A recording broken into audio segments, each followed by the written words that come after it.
Naomi's hand shook as she pressed down on the wound, blood soaking through her scrubs. The man's eyes locked onto hers, dark, intense, unblinking, even as life drained out of him. She should have walked away. She should have called the police. But she didn't. And that one decision destroyed everything she thought she knew about love, loyalty, and freedom. If you want to see how far obsession can go, subscribe right now. You won't believe where this story ends. Also tell us where you're watching from. Her name was Naomi, and this was the night she saved a monster. Her shift ended at 11:47 p.m. She was exhausted. Her feet hurt. Her back ached. All she wanted was to get home, take a shower, and collapse in a bed. The hospital parking lot was nearly empty. She pulled her jacket tighter against the cold Seoul wind and started the 15-minute walk to her apartment. Seoul at night was never quiet. The city hummed with neon lights, late-night vendors, and a distant rumble of traffic. But the street she chose was darker than usual, a shortcut through the older district. A stupid choice, she knew. That was when she heard it. A low, wet gasp. She stopped. Hello. Silence. Then another sound, labored breathing, like someone drowning on dry land. Her nurse instincts kicked in before common sense could stop her. She turned toward the alley. And that was when she saw him. A man slumped against the wall, one hand pressed to his side. Blood pooled beneath him, dark under the flickering streetlight. Oh my God. She ran over and dropped to her knees. Her hands moved on autopilot as she checked his pulse, his airway, the wound. A gunshot. Lower abdomen. Possibly an artery. Stay with me, she whispered as she pulled off her jacket and pressed it against the wound. You need to stay awake. His eyes fluttered open, and she froze. They were the most intense eyes she had ever seen. Dark, sharp, unwavering. Even in pain, they didn't soften. They locked onto her, as if she were the only thing left in the world. Who did this to you? She asked, her voice trembling. He didn't answer. He just kept staring. She reached for her phone. I'm going to call an ambulance. His hand shot out and clamped around her wrist. His strength was terrifying. No, he rasped in Korean, then switched to English. No police. You're bleeding out. No, police. His voice was cold. Final. She should have run. Every instinct screamed at her to leave. But she didn't. Instead, she dug in her bag, pulled out the small first aid kit she always carried, and got to work. She cleaned the wound as best she could, applied pressure, and used surgical tape to close the worst of it. It wasn't perfect, wasn't even safe, but it was enough to keep him alive until he could get real help. The entire time, he watched her. Not with gratitude, not with relief, with something else, something that made her skin crawl. When she was done, she stood, hands trembling, covered in his blood. You need a hospital, she said firmly. I did what I could, but if that wound gets infected, I'll survive. He said it like a fact, like death wasn't even an option. She took a step back. Then, good luck. She turned to leave. What's your name? She stopped. Her heart pounded. Don't tell him. Don't. Naomi, she whispered. She didn't know why she said it. He smiled, barely, just the corner of his mouth. Naomi, he repeated, as if tasting it. I won't forget. She ran. She didn't look back. What Naomi didn't know, what she couldn't have known, was that the man she saved wasn't just anyone. His name was Kim Yi-jun, and he was the most dangerous man in Seoul. Yi-jun's men found him an hour later, still in the alley, still conscious. They rushed him to a private clinic in Gangnam, one that didn't ask questions, didn't keep records, and certainly didn't call the police. The doctor worked quickly, stitching him up and pumping him full of antibiotics and painkillers. You're lucky, the doctor muttered in Korean. Another hour, and you'd be dead. Yi-jun didn't respond. His mind wasn't on the pain or the warning. It was on her, the woman with the soft hands and terrified eyes. The black woman who had saved him when she should have left him to die.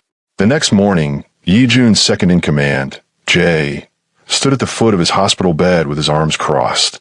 We have a problem, Jay said in Korean. Yi-jun raised an eyebrow. Only one. The woman. The one who helped you. She saw your face. She knows you were involved in the clash. And we need to eliminate her. It's protocol. Yi-jun's expression didn't change, but the air in the room grew colder. No. Jay blinked. Boss. I said no. She's a liability. Yi-jun sat up slowly, wincing. His eyes locked onto Jay's, and for a moment Jay looked like he might step back. She saved my life, Yi-jun said quietly. Do you understand what that means? Jay hesitated. That we owe her. No. Yi-jun smiled, but there was no warmth in it. It was the smile of a predator who had just spotted prey. It means she's mine. Yi-jun's obsession didn't waste time. By the next morning, he had a team pulling every piece of information they could find on Naomi. Her full name was Naomi Adeyemi. She was 25 years old. She was a registered nurse at St. Mary's International Hospital in Itaewon. Her family consisted of her mother and a younger sister named Janet, both living in Seoul. Relationship status: engaged. Yi-jun stared at the word as if it were a personal insult. Find out everything about the fiancé, he ordered. Jay nodded. What are you planning, boss? Yi-jun didn't answer. He simply stared at Naomi's photo, a candid shot taken outside the hospital, caught mid-laugh with a coworker. She looked free, happy. He hated it, but he wanted it. Wanted her. I'm going to see her, he said at last. Jay frowned. Boss, is that wise? She might recognize you. She will recognize me. Yi-jun stood, ignoring the sharp pain slicing through his side. And that's exactly the point. Naomi tried to forget about that night. She really did. She went back to work, threw herself in her shifts, avoided dark alleys, and told herself it was over. But every time she closed her eyes, she saw his face. Those eyes. The way he had looked at her, like she was the only thing keeping him alive. It terrified her. And part of her, God help her, couldn't stop thinking about it. 3 days later, everything changed. She was in the middle of checking a patient's vitals when her supervisor, Nurse Kim, pulled her aside. Naomi, we have a new patient in room 12. VIP case. He specifically requested you. Naomi frowned. Requested me? Why? Nurse Kim shrugged. Don't know. Don't care. Mrs. Han approved it. Just go. Naomi's stomach twisted, but she nodded. She walked down the hall with her clipboard clutched in her hand, trying to shake the uneasy feeling crawling up her spine. She pushed open the door to room 12, and her blood ran cold. It was him, the man from the alley, sitting up in bed, bandaged and bruised, but very much alive, and smiling. Hello, Naomi. For a moment, Naomi couldn't breathe. The clipboard slipped from her fingers and clattered to the floor. You, she whispered. He tilted his head slightly, that same unsettling smile playing on his lips. You remember me, he said. It wasn't a question. It was a statement. Her legs wanted to run, but her feet stayed planted. Professional training ward with pure survival instinct. What are you doing here? She managed to ask, her voice steadier than she felt. I got hurt, he said simply, gesturing to his bandaged torso. I needed medical attention. There are dozens of hospitals in Seoul, but only one has you. The way he said it made her skin prickle. She bent down, picked up her clipboard with trembling hands, and forced herself to look professional. I need to check your vitals, she said curtly. Of course. She approached the bed, every nerve in her body screaming at her to maintain distance. But she was a nurse. This was her job. She wrapped the blood pressure cuff around his arm, deliberately avoiding his eyes. How did you find me? She asked quietly. Your uniform. That night. It had the hospital name. Her hands froze on the cuff.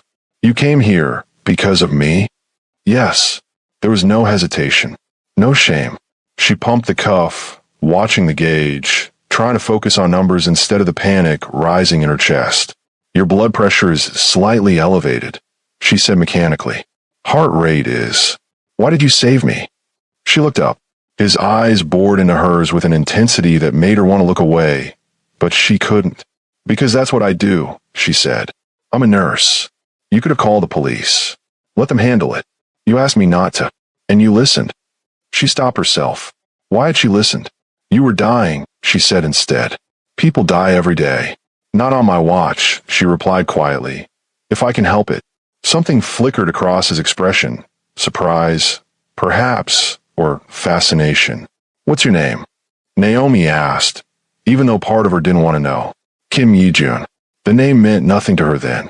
She had no idea who he was, what he did, or why guards were stationed outside his door. "Well, Mr. Kim," she said, keeping her tone professional, "you need rest. I'll check on you in a few hours." She turned to leave. "Naomi." She stopped but didn't turn around. "Thank you," he said, "for saving my life." She left without responding. Naomi went straight to the staff lounge and collapsed into a chair. "You okay?" Nurse Kim asked, pouring herself a cup of coffee. "That patient in room 12, Naomi said. "Who is he?" Nurse Kim shrugged. "Some rich guy. VIP. Mrs. Han handled the admission personally." Mrs. Han, the hospital's owner, sharp as a blade and twice as dangerous when it came to business. As if summoned by the thought, the lounge door opened and Mrs. Han herself walked in, a tablet in her hand, reading glasses perched on her nose. She was 60, elegant, and terrifying. "Naomi," she said without looking up. "My office. Now." Naomi's stomach dropped. Mrs. Han's office sat on the top floor, all glass and minimalist design. She took her seat behind the desk and gestured for Naomi to sit. "The patient in room 12, Mrs. Han began. "Kim Yi-jun. Do you know who he is?" "No, ma'am." Mrs. Han studied her for a long moment. 3 days ago, this hospital was 45 million won in debt, she said. Creditors were circling. I was considering selling. Naomi's eyes widened. She had no idea things were that bad. "This morning," Mrs. Han continued, "I received a bank notification. The entire debt was paid. In full. Anonymously. That's wonderful." It was Kim Yi-jun. The words hit Naomi like ice water. "What?" Mrs. Han leaned forward. "I made inquiries. Discreet ones. The payment was traced back to one of his shell companies. But why would he?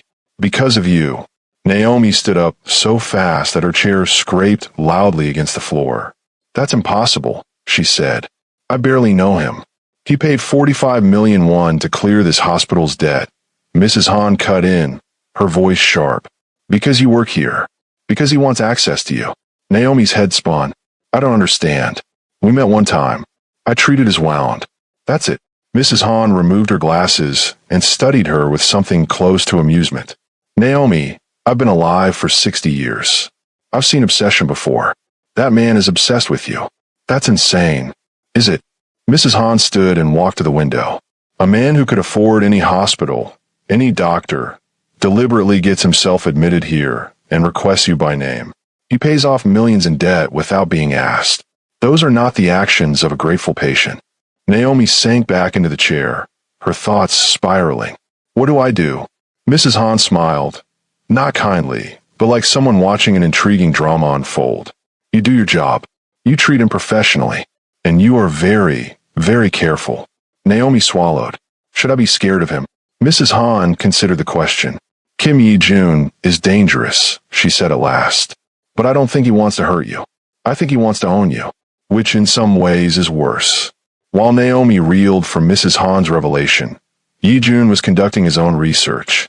He sat upright in his hospital bed, a laptop open in front of him, reviewing the files his team had compiled. Naomi Adeyemi, 25 years old, born in Nigeria, moved to South Korea 4 years earlier for nursing school, graduated top of her class. Work ethic, exemplary. Personal life, quiet, private, and engaged. Engaged to a man named David Okonkwo, also Nigerian, employed in finance. Yi-jun clicked on David's photo. Average, unremarkable, safe. Everything Yi-jun was not. "What does she see in him?" he muttered. Jay, standing guard near the door, shifted uncomfortably. "Boss, maybe she values stability," he said. "Safety." Yi-jun's eyes darkened. "Safety is an illusion. Stability is boring. Maybe that's what she wants. Then I'll show her something better." Jay said nothing. He knew better than to argue when Yi-jun's tone turned like that. Yi-jun continued scrolling through the files. Naomi's younger sister, Janet, also lived in Seoul. She worked in retail. Her social media presence was active. Her personality profile marked her as very different from Naomi. Yi-jun found it interesting. He closed the laptop and leaned back against the pillows. "Arrange for flowers to be delivered to her apartment," he said. "No card." Jay hesitated. "Boss." "And have someone follow David.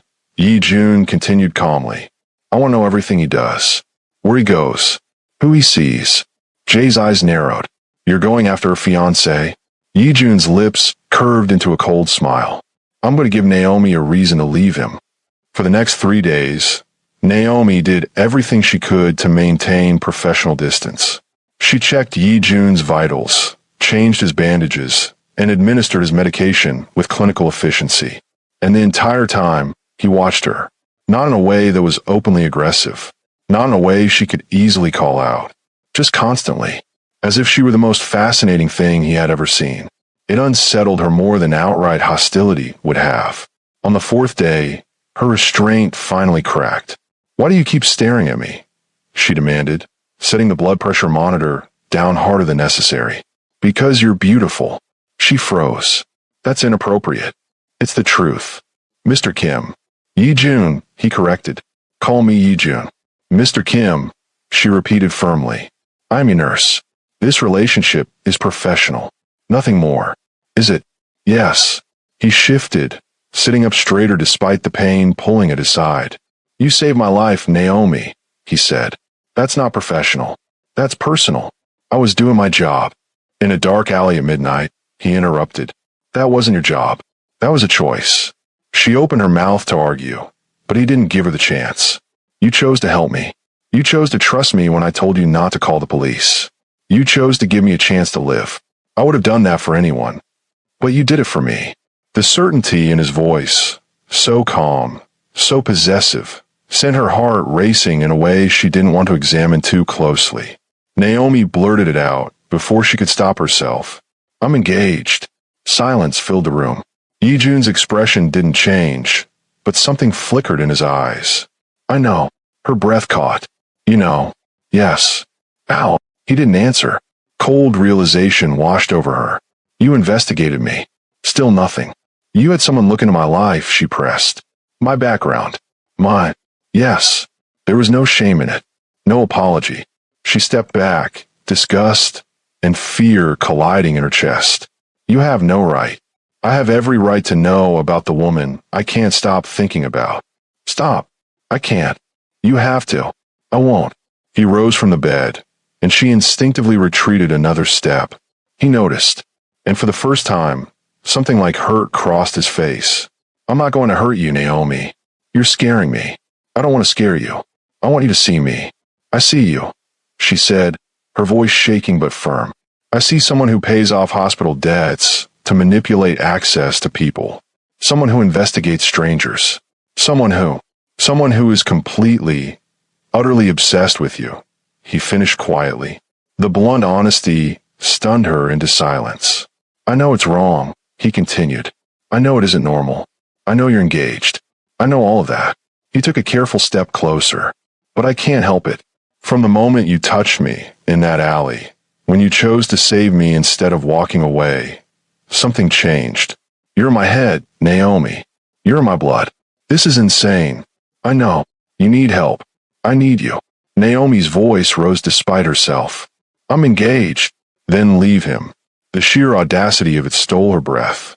Or don't, he added, his voice dropping. Stay with him. Marry him. But let me stay in your life. As what? His eyes met hers, steady and unflinching. As whatever you'll allow. She should have reported him. She should have requested a transfer. She should have run. But there was something in his gaze, raw, desperate, almost vulnerable, that made her hesitate. If I agree to this, she said slowly, there are rules. Hope flared across his face. Anything. No more investigations. No more following me. No more paying off debts or manipulating situations. Agreed. We talk like normal people. You don't show up at my apartment. You respect my boundaries. Yes. And you understand that I'm engaged. That I love David. That this, she gestured between them, whatever this is, doesn't change that. Something dark flickered across his expression at the mention of David, but he nodded. I understand. She drew in a deep breath. Okay. We could try to be friends. Friends, he repeated, as if testing the word. Yes. Friends. He smiled, and for the first time, it looked genuine. I'll take it. But as Naomi left the room, a heavy unease settled in her chest. Because the look in his eyes when she had said friends wasn't the look of someone satisfied with friendship. It was the look of someone who was willing to wait. For now. 2 weeks passed. Yi-jun was discharged from the hospital, but he didn't disappear the way Naomi had hoped he would. He called her every day. At first, the conversations were brief. He asked how her shift went, whether she had eaten, if she was sleeping enough. Small talk. Safe talk. But gradually they grew longer, deeper. He told her about growing up in Seoul, about his family's crushing expectations, about feeling trapped in a life he had never chosen for himself. He never mentioned what he did for a living, and she never asked. Maybe she didn't want to know. David noticed the change in her. "You've been distracted lately," he said one evening as they sat across from each other at their favorite restaurant in Gangnam. Naomi looked up from her bibimbap. "I'm just tired. Long shifts. Is that all? What else would it be?" He reached across the table and took her hand. "I don't know," he said gently. "You just seem different, like your mind is somewhere else." Guilt twisted in her stomach. "I'm sorry," she said. "I'll try to be more present." He smiled, but it didn't quite reach his eyes. "I love you, Naomi. I love you too." The words came out automatically, rehearsed. She wondered when that had happened. The next day, Yi-jun called during her lunch break. "I want to see you," he said. "We talk every day. On the phone. I want to see you in person." "Yi-jun, please. Just coffee. 1 hour." She hesitated. "As friends," he added. "As friends," she repeated firmly. "Yes, as friends." She closed her eyes. She knew it was a bad idea. "Okay, 1 hour. There's a cafe near the hospital. I'll pick you up after your shift." "No, I'll meet you there." There was a brief pause. "All right," he said. "I'll send you the address." The cafe was small and quiet, tucked away in Itaewon, far from the main streets. Naomi arrived first and ordered a latte, choosing a table by the window. 10 minutes later, Yi-jun walked in. He looked different outside the hospital, sharper, more dangerous. He wore black from head to toe, the expensive kind that spoke of money and power without trying too hard. Heads turned as he entered, women especially taking notice. But his eyes went straight to her. "Naomi," he said as he slid into the seat across from her. "Hi." He ordered an Americano, then turned his full attention back to her. "How are you?" "I'm fine." "You?" "Better now." She took a sip of her latte, using it as an excuse to avoid his gaze. "I've been thinking," he said. "About what?" "About us." "There is no us." "About our friendship," he corrected smoothly. She relaxed a fraction. "Okay. I want to be honest with you about something." Her stomach tightened. "What?" He leaned forward. "When you agreed to stay in my life, when you said we could try being friends, I said yes because I was desperate. I would have agreed to anything just to keep you near me." "Yi-jun, but I need to clarify something," he continued calmly, "because I don't want there to be any misunderstanding between us." Naomi's fingers tightened around her cup. "What do you mean?" His eyes locked onto hers. "When you said, 'Let's be friends,' I heard, 'Let's be together.'" The cafe seemed to fall silent. "What?" Naomi whispered. "I thought you were agreeing to be with me, to give us a chance, as lovers." Her hand trembled, nearly spilling her latte. "That's not what I said. I know that now. But in that moment, I heard what I wanted to hear." "Yi-jun, I explicitly said I'm engaged." "I know. I said I love David." "I know. Then how could you possibly think?" "Because I wanted it to be true so badly that I convinced myself it was."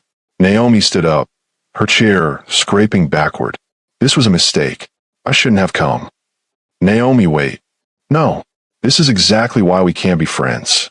You're not listening to me. You're hearing what you want to hear." He stood as well, blocking her exit. "You're right. I'm sorry. Please sit down. Move. I'll respect your boundaries. I promise. Just please don't leave like this." Something in his voice made her pause. Against her better judgment, she sat back down. He did the same, running a hand through his hair. "I'm not good at this," he admitted. "At what?" "At wanting something I can't have." They sat in tense silence for a moment before Yi-jun spoke again, his voice quieter. "When I said I wanted us to be friends, I lied." Her heart sank. "I don't want to be your friend, Naomi. I want to be the person you think about when you wake up. The person you call when something good happens. The person you choose. I've already chosen someone." "Have you?" "Yes." David. I'm engaged to David. So leave him. I love him. Do you? Or do you love the idea of him? The safety? The normalcy? How dare you? I'm not trying to insult you. I'm trying to make you see that what you have with him is comfortable. But is it alive? Does it set your soul on fire? Not everything has to be fire, Yi-jun. Sometimes comfortable is good. Sometimes safe is what people need. Is that what you need? Or is that what you've convinced yourself you need? Naomi stood again, more forcefully this time. I need to go. Naomi. No. This is over. The phone calls, the coffee, all of it. I can't do this. Please. I'm engaged, she nearly shouted. People in the cafe turned to look. I'm getting married in 6 months. I love David, and I need you to respect that. His face hardened. And if I can't, then we're done. She walked out of the cafe, her whole body shaking. Behind her, she heard him say something, but she didn't stop to listen. Yi-jun remained alone in the cafe long after she left. His coffee had gone cold. His phone buzzed. A message from Jay. We have something on the fiancé. You need to see this. Yi-jun's jaw tightened. He left money on the table and walked to the black car waiting at the curb. Inside, Jay handed him a tablet.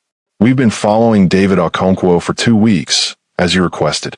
And he's been meeting with someone. Regularly. Always at the same hotel in Gangnam. Yi-jun's eyes narrowed. Who? Jay swiped to the next photo. Yi-jun's blood ran cold. It was a woman. Young. Pretty. And unmistakably similar to Naomi in features. Who is she? Yi-jun asked, his gaze fixed on the screen. Janet Adeyemi. Naomi's younger sister. He studied the photo, David and Janet walking into a hotel together, David's hand resting on her lower back. Another photo showed them in a parking garage, kissing. Another. David's car parked outside Janet's apartment building at 2 a.m. How long has this been going on? Yi-jun asked, his voice deadly calm. At least 3 months. Maybe longer, Jay replied. Yi-jun's hands clenched into fists. Does Naomi know? We don't think so. They've been very careful. Yi-jun sat back, his mind racing. This was it. This was the opening he needed. Give me video evidence. Clear footage. I want audio if possible. Boss, are you sure? Do it. Jay nodded and made the call. Yi-jun stared out the window, expression unreadable. I told her I'd respect her boundaries, he murmured. Sir, but I never said I'd respect his. 3 days later, Jay called. We have it. Video. Audio. Everything. Send it to me. Yi-jun watched the footage on his laptop. David and Janet in a parking garage, kissing, touching, laughing. Then he listened to the audio. Afterward, he closed the laptop, his hands trembling with rage, not just at David's betrayal, but at Janet's, Naomi's own sister. He picked up his phone and called Naomi. She didn't answer. He called again, and again. On the 4th call, she finally picked up. What do you want, Yi-jun? I told you we're done. I need to see you. No. Naomi, please. This is important. If it's another declaration of love, I don't want to hear it. It's about David. Silence. What about David? I need to show you something. In person. Yi-jun, if this is some kind of trick. It's not. I swear to you, this is not a trick. But you need to see this. She hesitated, her breathing audible. Where? My apartment. I'll send you the address. Absolutely not. Then a public place. Anywhere you want. But Naomi, he paused. You need to see this. I wouldn't ask if it wasn't important. Another long pause. The park. Han River Park. 1 hour. I'll be there. She hung up. Yi-jun sat back, his laptop containing the damning evidence resting on his desk. He felt no guilt, only grim satisfaction. She needed to know the truth.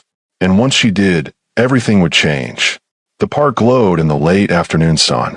Families played, couples walked hand in hand, cyclists passed by. Naomi stood by the railing overlooking the Han River, arms crossed, face guarded. Yi-jun approached slowly, tablet in hand. Thank you for coming, he said. What is this about, Yi-jun? He handed her the tablet without a word.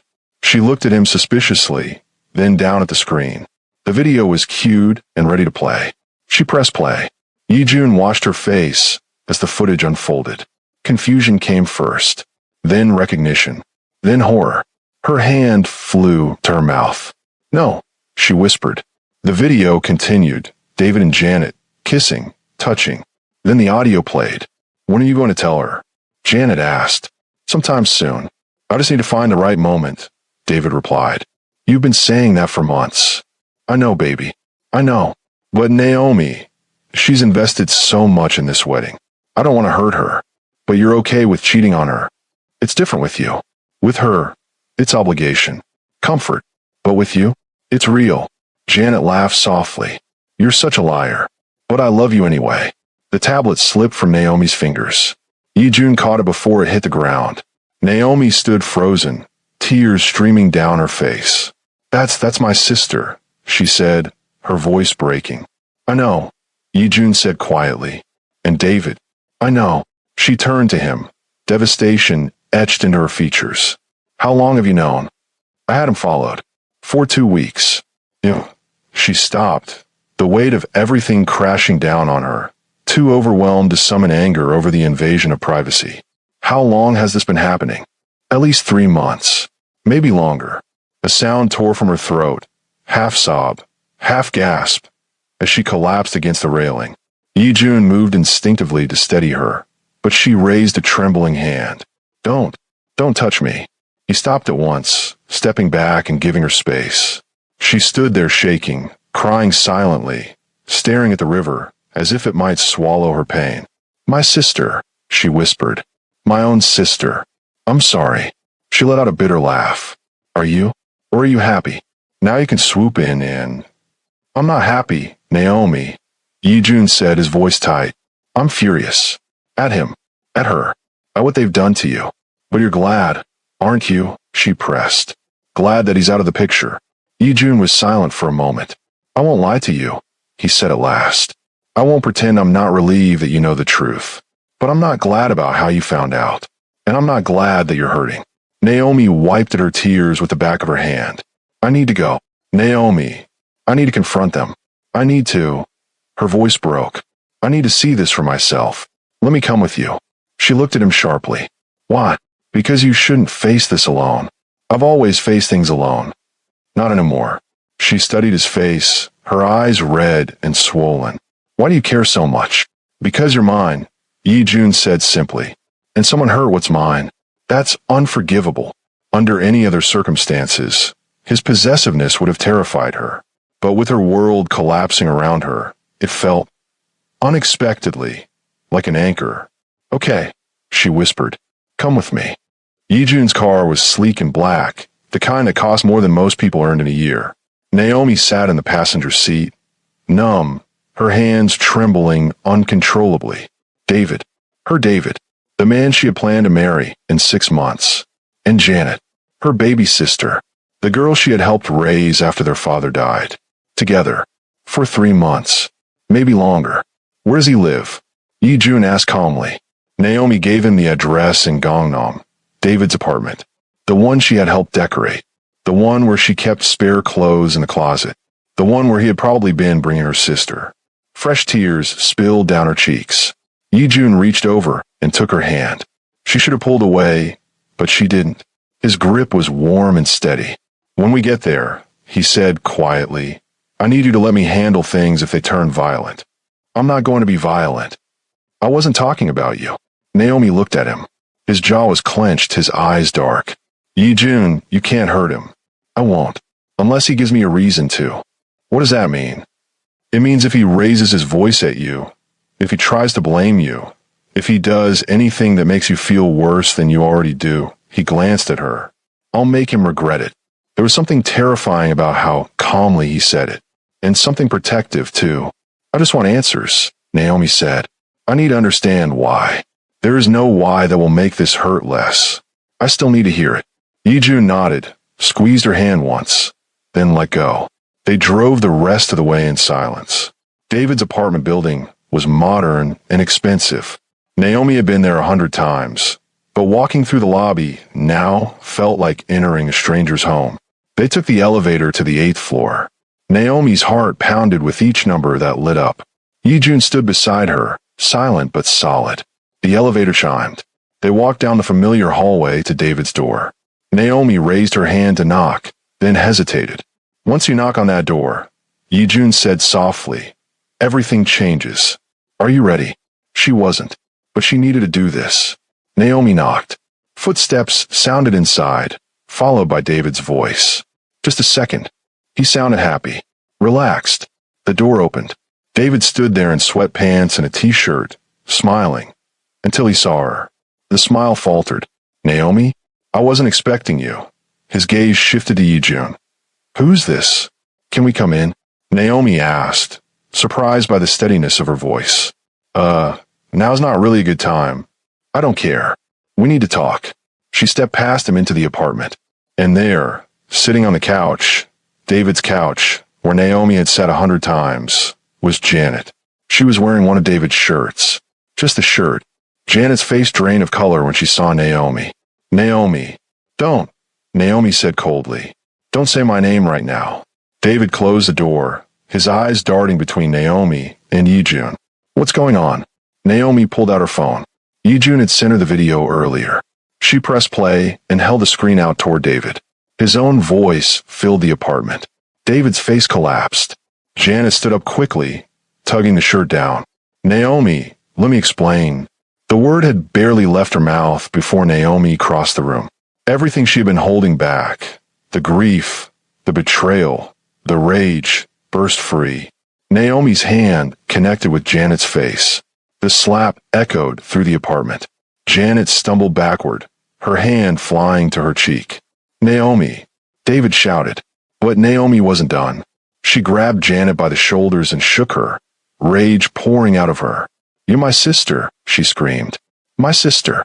Naomi, stop. Janet tried to pull away. Naomi slapped her again, harder this time. I trusted you. I loved you. I sacrificed everything for you. Please. Another slap. David rushed forward. Naomi, that's enough. Yijun moved instantly, gripping David by the collar and yanking him back. She's not finished, Yijun said coldly. Naomi shoved Janet, sending her falling back onto the couch. She stood there, breathing hard, her hands shaking. Explain. Naomi turned to her, something breaking in her chest. Explain what, Janet? Explain how you've been sleeping with my fiancé for months. Explain how you're my sister and you betrayed me. It wasn't supposed to happen like this. Then how was it supposed to happen? Janet had no answer. Naomi turned to David. You told me you loved me. Every day. You asked me to marry you. I said yes. We planned a wedding. Naomi, I do love you. Her fist connected with his jaw, making him stumble back. Don't you dare, she said, her voice shaking with fury. Don't you dare say you love me while wearing the same clothes you wore to bed with my sister. David flinched. How long? Naomi demanded. And don't lie. How long has this been going on? David and Janet exchanged a glance. For months, Janet whispered. For months. They had been engaged for 8. Were you ever going to tell me? Naomi asked. I wanted to, David said weakly. I just didn't know how. How about? Naomi, I'm a lying, cheating coward who's sleeping with your sister. Behind her, Yijun let out a sound that was almost a laugh. David's eyes snapped toward him. Who the hell is this guy? Someone who actually cares about her. Yijun replied coldly.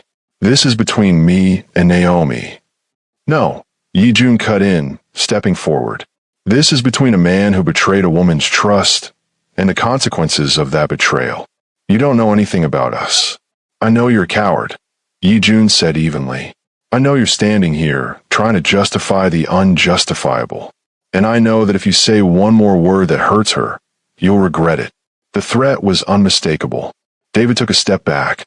Naomi looked at Janet, her baby sister, and felt her heart shatter completely. What? Naomi asked her. Just tell me why. Janet's eyes filled with tears.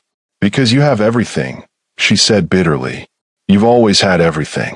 You're the smart one, the successful one, the one Mom is proud of. I'm just Janet, the screw-up, the one who couldn't even finish university. So you took my fiancé. I didn't mean to fall for him. You didn't fall for him, Janet. You chose this. You chose to betray me. You don't understand what it's like, Janet said, her voice rising. Living in your shadow, always being compared to you. Why can't you be more like Naomi? Why can't you be responsible like Naomi? So this is my fault. No but. There is no but. Naomi shouted. I loved you. I took care of you. When Dad died, I worked 2 jobs to help pay for your school. I sent money home for you. I brought you to Korea so you could have a better life. And this is how you repay me. Janet started crying. Naomi felt nothing. She walked to the door, then turned back. Janet, pack your things. You have until tomorrow to get out of your apartment. What? Naomi, I can't afford. I pay your rent, Naomi said flatly. Or did you forget that too? Consider this your eviction notice. You can't do that. Watch me. Naomi pulled off her engagement ring and threw at David. It hit his chest and fell to the floor. We're done, she said. She looked at Yijun. Let's go. As they walked to the door, Yijun turned back to David and Janet. He was smiling. Actually smiling. That, he said, was beautiful. Then they left. Naomi made it to the elevator before she collapsed. Her legs gave out, and she slid down the wall, sobbing.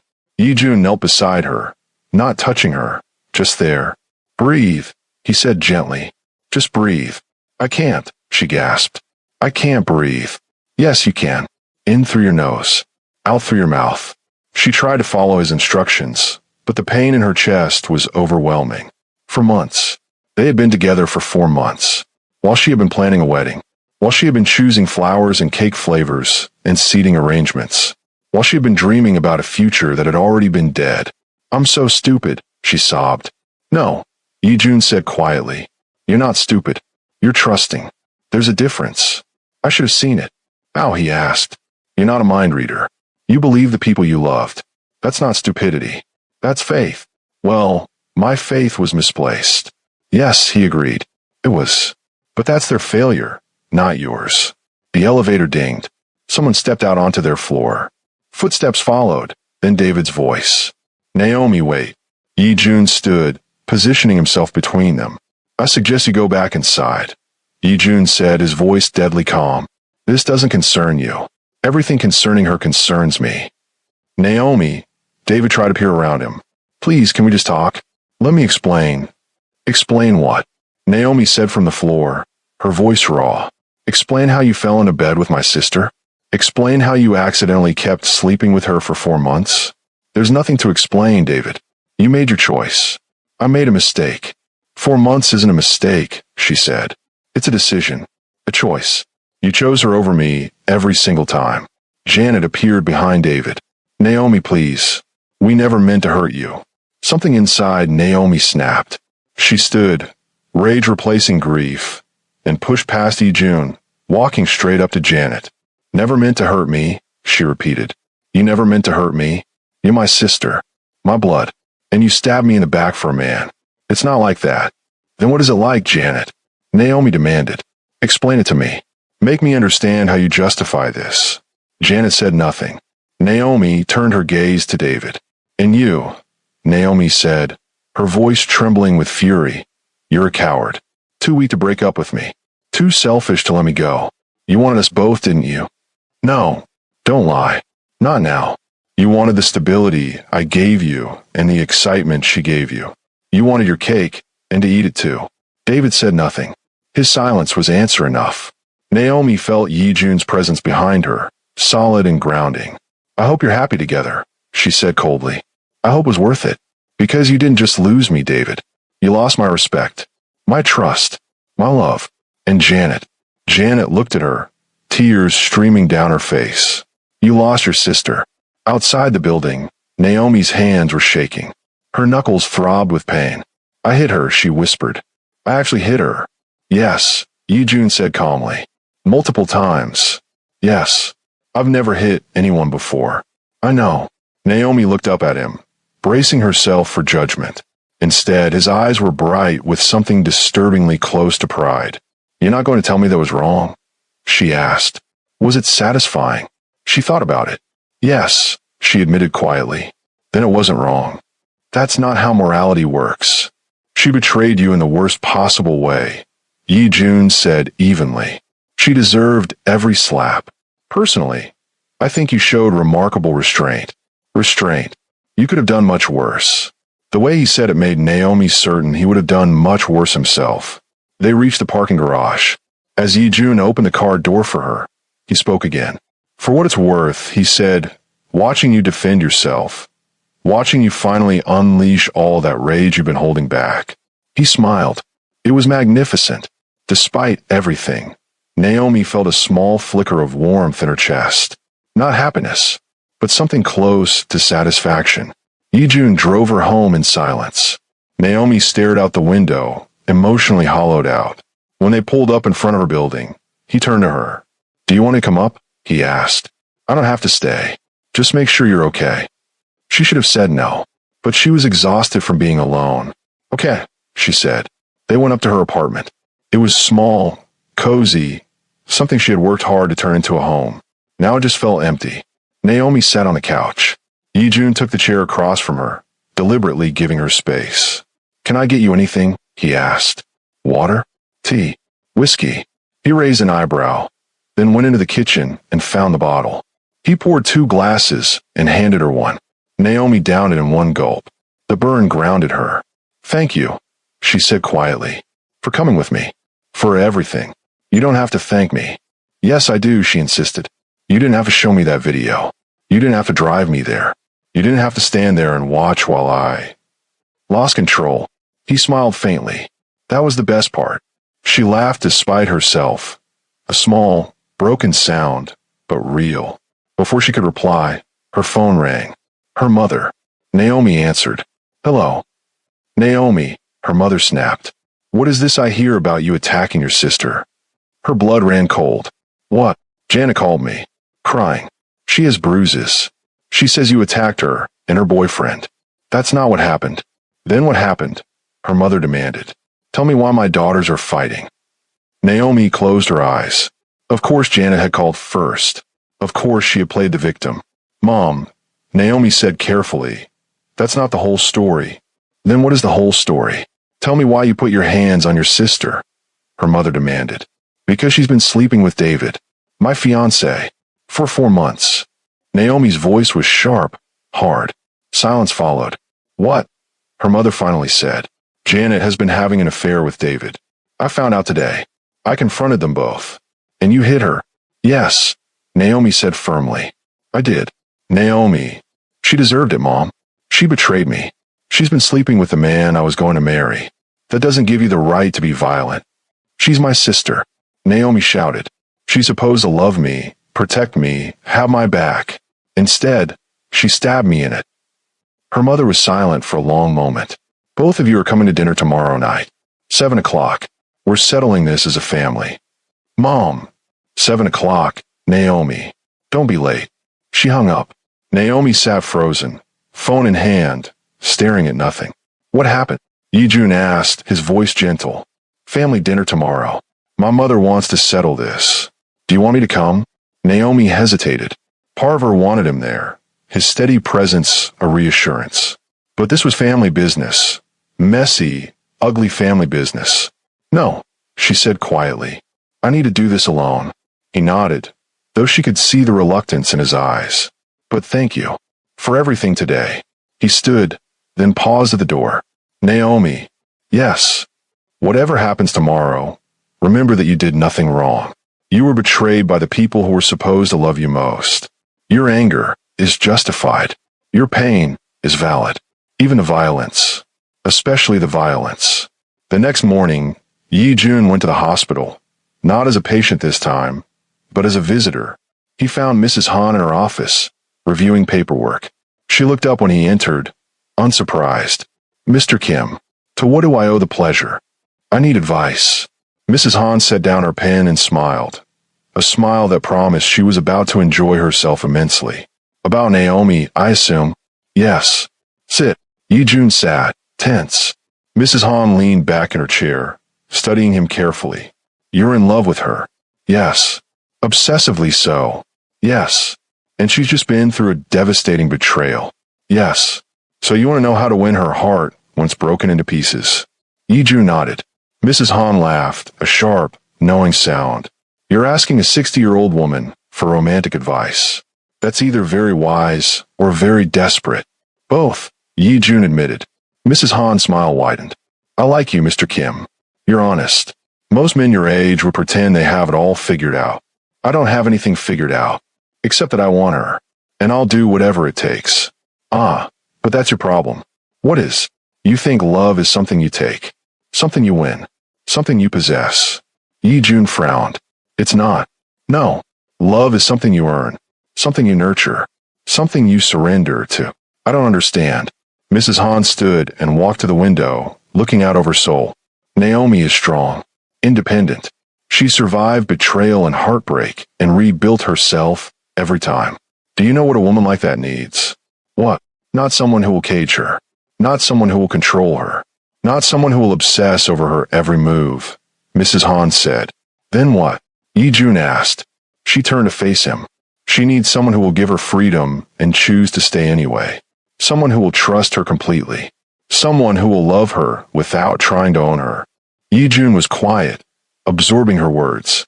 But I want to protect her, he said softly. Protection and control are not the same thing, she replied. You can protect someone without controlling them. You can care for someone without caging them. How? By being present without being suffocating. By showing up without demanding to know where she's been. By giving her space to breathe, while making it clear you'll be there when she needs you. Mrs. Han returned to her desk and sat down. You paid off this hospital's debt to get close to her. You investigated her life. You've been watching her, learning her, studying her like a puzzle to solve. Yi Jun didn't deny it. That approach will fail, she said bluntly. Because Naomi isn't a puzzle. She's a person, and people need to be met, not solved. So what do I do? He asked. You ask her what she needs, and then you give it to her, even if it hurts. And if what she needs is space, then you give her space. And if what she needs is time, then you give her time. And if what she needs is for me to walk away. Mrs. Han smiled sadly. Then you love her enough to let her go. Yi Jun sat back, his jaw clenched.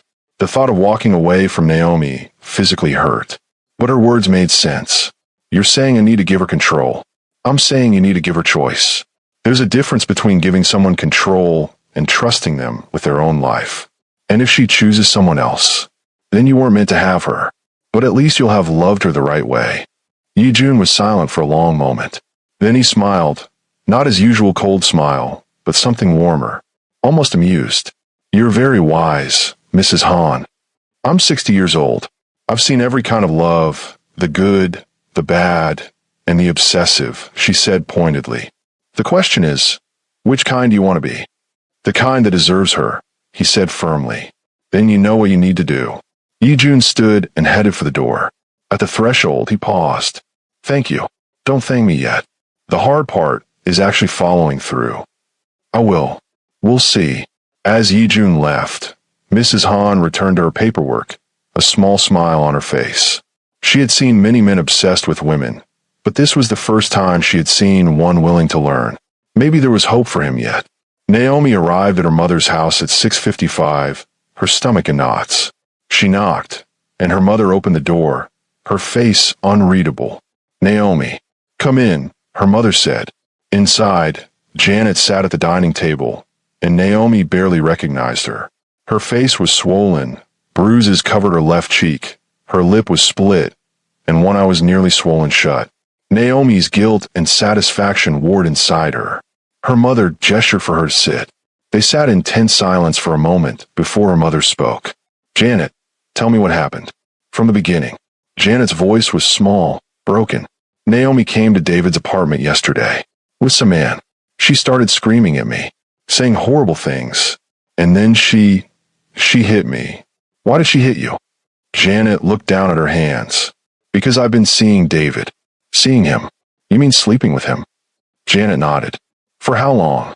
For months. Her mother closed her eyes and took a deep breath. And David is Naomi's fiancé.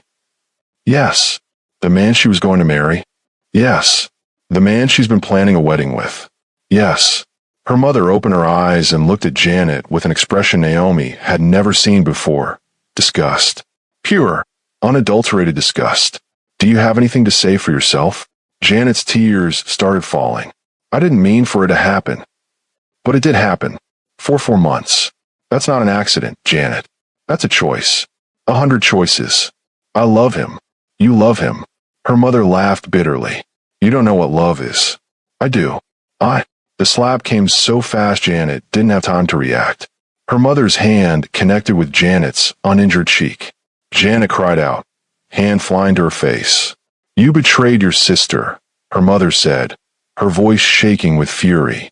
Your sister who raised you, who worked herself to exhaustion to give you opportunities, who brought you to this country, who pays your rent, who has loved you unconditionally her entire life. Mom, and you repay her by sleeping with her fiancé. Her mother stood up, towering over Janet. You have destroyed this family. You have destroyed your relationship with your sister. You have proven yourself to be selfish, cruel, and undeserving of the love you've been given. Mom, you don't understand. I understand perfectly. You betrayed your sister, the sister who raised you, the sister who worked 2 jobs to help pay for your school, the sister who brought you to Korea and pays your rent. She always throws that in my face. Janet shouted, it's always about what Naomi did for me, what Naomi sacrificed. I'm sick of it. So you repay her by sleeping with her fiancé? I love him. You love him. Her mother laughed bitterly. You don't know what love is, Janet. And you do. You who stayed with Dad, even when he was drinking away our money, even when he barely looked at us. Her mother's hand flew out again. The slap echoed through the room. Janet's head snapped to the side, fresh tears spilling down her cheeks. Her mother turned to Naomi. Naomi, I'm sorry. I should have believed you. It's okay, Mom. No, it's not okay. You're my daughter, and I failed you. She pulled Naomi into her arms, and finally, in her mother's embrace, Naomi let herself break. She sobbed into her mother's shoulder while her mother held her, stroking her hair the way she had when Naomi was a child. I raised you both, her mother whispered. I don't understand how one of you became so good and the other became so... She didn't finish. Naomi's mother didn't have to speak again. When Naomi finally pulled away, her mother looked at Janet with cold finality. You're not welcome in this house anymore. What? Mom, no. I don't want to see you. Not until you understand what you've done. Not until you can look your sister in the eye and truly apologize. I'm apologizing now. No. You're crying because you got caught. That's not the same thing. Her mother walked to the door and opened it. Get out. Mom, please. Get out. Janet looked at Naomi, desperate. Naomi, please. Tell her. Tell her what? Naomi asked coldly. That you deserve forgiveness? I should just get over it. I'm your sister. You stopped being my sister the moment you betrayed me. Janet grabbed her bag and stumbled toward the door. At the doorway, she turned back. You'll regret this, she said. The only thing I regret, Naomi replied quietly, is ever trusting you. She left, slamming the door behind her. The next morning, Naomi returned to work. She needed normalcy, routine. During her lunch break, Mrs. Hahn called her to the office. Sit, she said. Naomi sat. Mrs. Hahn studied her for a long moment. How are you? I've been better. I heard about what happened. With your fiancé and your sister. Of course she had heard. Mrs. Hahn always heard everything. I'm sorry you're going through this. Thank you. Kim Yi-jun came to see me yesterday. Naomi's head snapped up. He did. Yes. Asking for advice on how to win your heart. Her cheeks flushed. What did you tell him? I told him the truth. That love isn't about possession. It's about partnership. Mrs. Hahn leaned forward. But I'm going to tell you something too, Naomi. Something important. What? If you decide to give that man a chance, and I'm not saying you should or shouldn't, but if you do, you need to set the terms from the beginning. What do you mean? Men like Kim Yi-jun, they're used to getting what they want. They're used to control. They don't understand boundaries naturally. You have to teach them. How? By being crystal clear about what you will and won't accept. By drawing lines and enforcing them. By making it clear that you're not something to be owned, but someone to be earned. Naomi thought about that. He's very intense. Yes, and that intensity can be beautiful, or it can be suffocating. The difference is whether he respects your autonomy. Do you think he can? Mrs. Hahn smiled. I think he's willing to try. Whether he succeeds is up to both of you. 2 days later, Yi-jun called. Can I see you? Naomi had been avoiding him, processing everything, but she couldn't avoid him forever. Okay, the cafe near the hospital. 1 hour. When she arrived, he was already there. He looked different somehow, less predatory, more vulnerable. "Hi," she said, sliding into the seat across from him. "Hi." Silence stretched for a moment. Then they both spoke at once. "I've been thinking. I need to tell you." They stopped and smiled slightly. "You first," he said. Naomi took a deep breath. She looked at Yi-jun. "I've been thinking about us. About what you said. About your feelings. And I think there might be something here. Between us. Something real." Hope flared in his eyes. "But," she continued, "if we're going to try this, there are conditions. Non-negotiable conditions. Tell me. No more surveillance. No more having me followed. No more investigating the people in my life. Agreed. No more trying to control where I go or who I see. Agreed. No more paying off debts or manipulating situations to get access to me. Agreed." And most importantly, she looked him dead in the eye. "No cages. I'm not something you own. I'm not a possession. I'm a person with my own life, my own choices, my own freedom. If you can't respect that, then this ends before it begins." Yi-jun was quiet for a long moment. Naomi watched something struggle behind his eyes. His natural instinct to control, to possess, to cage, warring with his desire to be worthy of her. Finally, he spoke. "Those are fair terms. Can you live with them?" Another pause. "I don't know," he admitted. "Every instinct I have screams at me to keep you close, to protect you, to make sure nothing ever hurts you again. That's not protection. That's control. I know. Mrs. Han explained that to me. She did. Yes. And she's right. I know she's right. But knowing it and living it are two different things. Then this won't work. But I want to try." He leaned forward, taking her hand. "I want to be better. For you. I want to learn how to love you the right way. Even if it kills me to give you space when every part of me wants to pull you closer." Naomi looked at their joined hands. "This isn't going to be easy. Nothing worth having is easy. I'm serious, Yi-jun. If you cross these boundaries, if you fall back into old patterns, I'm gone. No second chances. I understand. Do you? Because I need you to really understand. I've just been betrayed by the two people I trusted most in this world. My ability to trust is shattered. If you break it too, I won't survive it." His grip on her hand tightened. "I won't break it. I swear to you, Naomi. I'll mess up. I'll struggle. But I won't betray you." She looked into his eyes and saw sincerity, and fear, and determination. "Okay," she whispered. "One chance. Show me what love can look like when it's not obsession." He smiled, a real, genuine smile that reached his eyes. "I will spend every day earning that chance." They sat in a cafe, hands joined across the table. The future was uncertain. The path ahead was complicated. But for the first time since that night in the alley, Naomi felt like maybe, just maybe, she had made the right choice in saving him. Because he was choosing to save himself. For her. The end. If this story kept you watching until the very end, like and hit that subscribe button for more stories that will keep you on the edge of your seat.